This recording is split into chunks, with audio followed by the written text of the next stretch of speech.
ay rated SPG. Striktong patnubay at gabay ng magulang ang kailangan. Maaaring may masiselang tema, lengguwahe, karahasan, sexual, horror o droga na hindi angkop sa mga... Bagamat nangangamba si Pirena para sa kanyang anak na si Flamara na bihag nga ngayon ni Mitena kasama si Adamus, pinipilit nga niyang lakasan ng loob at sundin ng utos ni Imaw ang hanapin ng anak ni Danaya, ang itinalagang tagapagligtas na si Tera na ngayon namumuhay sa mundo ng mga mortal. Sa kabila ng pagkadurog bilang ina, alam ni Pirena na mas malaking laban ang kinakaharap ng buong Lireo.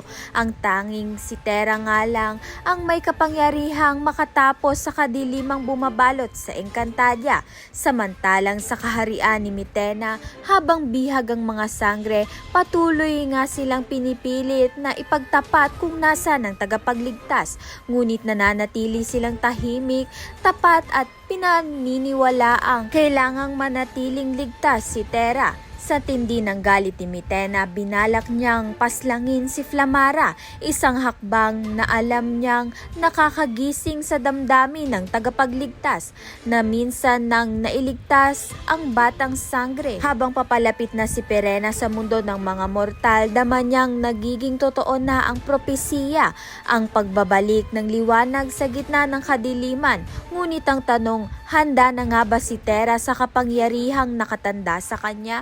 Kaya naman nga't yan at iba pa ang dapat nating pakaabangan. Maraming salamat sa iyong panunood.